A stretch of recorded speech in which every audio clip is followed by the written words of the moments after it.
So, just because you are calling out the biggest businesses in the world for their scams and shady deals doesn't make you a saint or an innocent whistleblower. In fact, your interesting and exposing content makes you look reliable and trustworthy, and you have garnered over 1 million subscribers to your channel. But now the tables have turned, and you are the one being exposed. And for what? The same evil scams that you delightfully expose in your videos. Honestly, you probably deserve some weird scammer's accolades for calling out scams, yet scamming people yourself. And this is what popular 24-year-old YouTuber Jake Tran is doing. If you have been seeing his videos, it is very easy to fall in love with his deeply researched content that exposes big corporations. According to you, you make documentaries on money, power, war, and crime.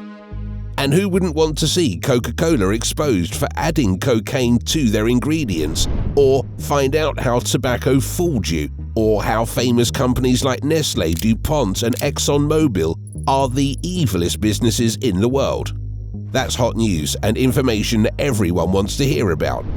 However, you have conveniently shone the light on these companies and left yourself out of the mix. But why would you, anyways?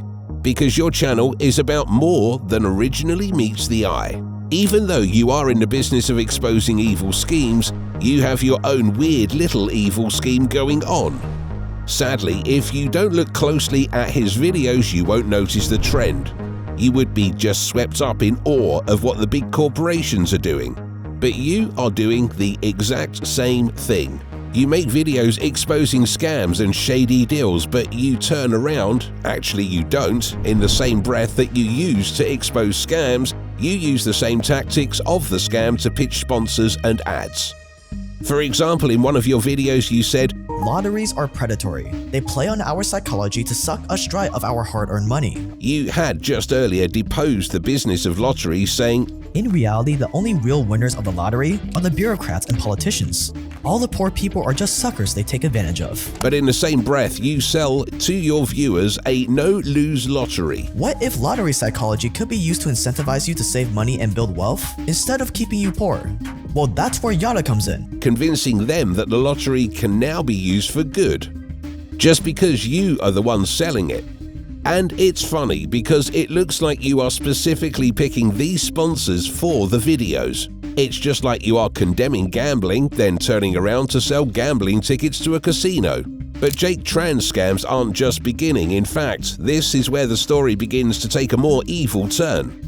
In one of your recent videos, you said that, when in reality, most, and I mean most, crypto trading bots are complete scams. Funny how you always say "in reality" when dissing and exposing scams.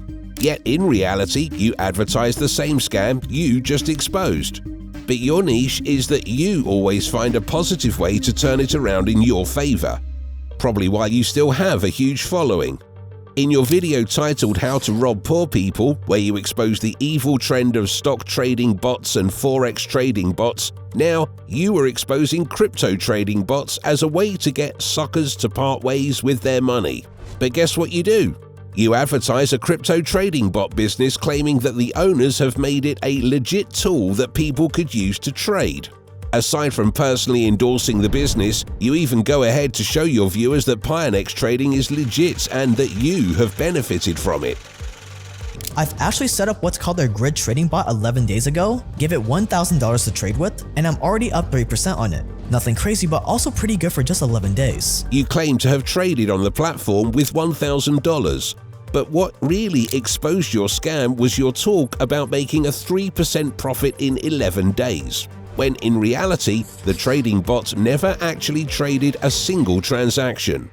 And it says on the screen that there have been 0 transactions. In your defense, you may have made some money, but what you actually thought was a 3% increase in your money was probably just the crypto coin going up by 3%. But if you think Jake Tran's story gets any better, think again. You think you are fooling your viewers, but gradually they have caught on, as one of your subscribers makes a sarcastic comment saying, "I love how Jake's sponsors are almost always exactly what he's warning us about." Interestingly, you did not start off like this. In fact, you started off the way many fellow YouTubers do. You start a channel and struggle to find your niche. And when it doesn't work out at first, you put it on pause and focus on other things, such as becoming a web developer. So I gave up on it. I went the traditional route of studying computer science, became a web developer. But as you resumed YouTube and found your niche, you began your dark journey to becoming the most evil YouTuber in the world. At first, your videos were about how to switch from a 9-to-5 job to working online, and they transitioned to offering financial advice. And when that wasn't giving you the traction you needed, you decided to get inspired by the book Blue Ocean Strategy. It was this book that taught you how to create an uncontested market space and make the competition irrelevant. It was with this inspiration that your business essay documentary style was born. Soon after, you began to gain a little more traction on your page. In January 2020, you created a video with the title The Viciously Profitable Business of War. This video got you over 1.4 million views, and it inspired you to create similar videos such as The Profitable Business of Enslaving Third World Countries. As your videos gained traction and hundreds of thousands of subscriptions, they attracted sponsorship deals.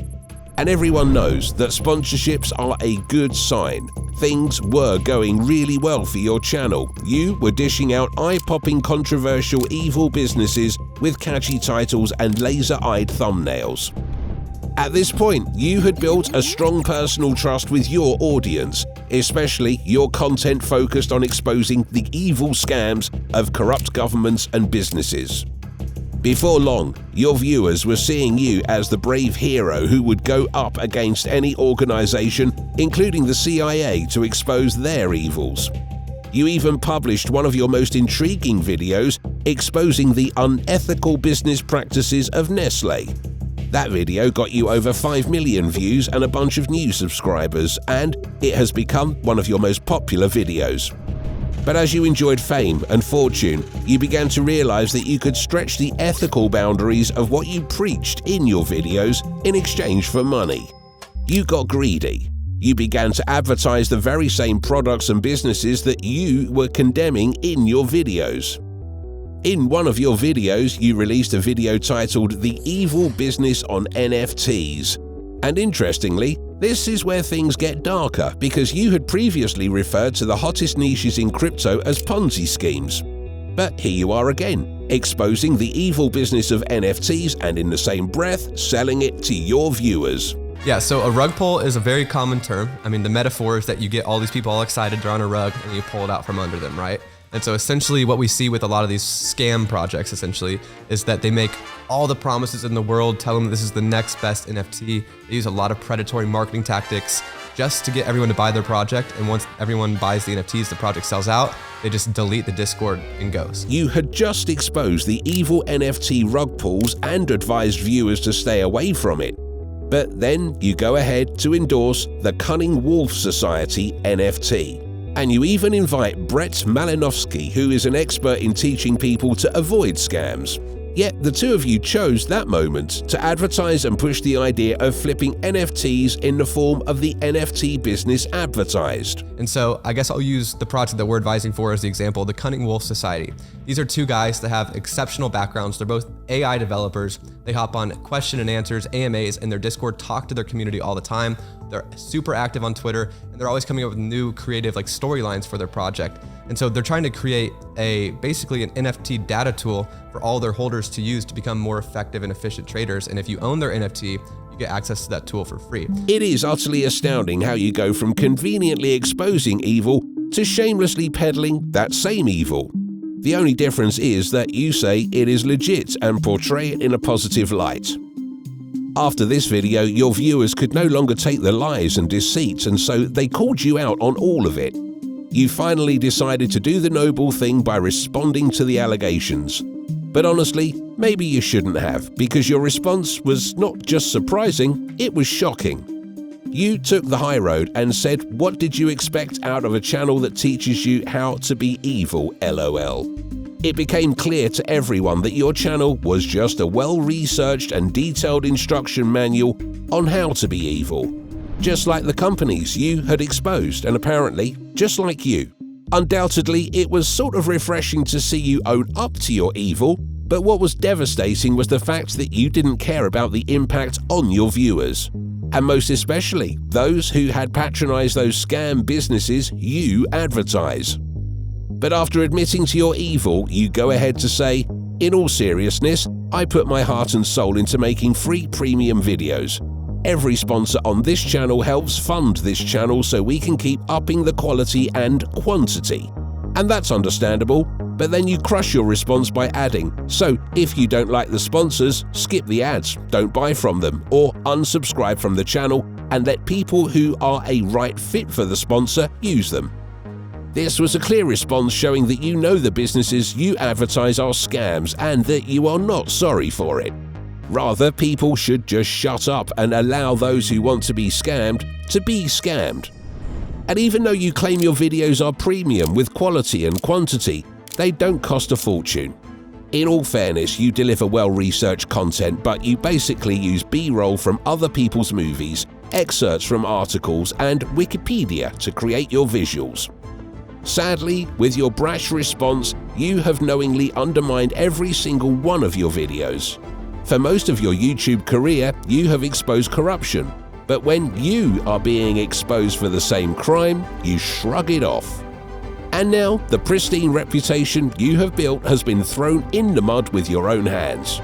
But it doesn't matter. Business is going well for you, and you are beginning to outsource all of your roles in your channel. Soon, we may never hear the voice of the great Jake Tran on his own channel, and that might be a good thing. But for now, you have managed to turn a good idea into a corrupt one, and you have proven to the world that even those who call out corruption and evil scams should not be trusted. Thanks for watching this video. We would love to hear your thoughts on the most evil YouTuber.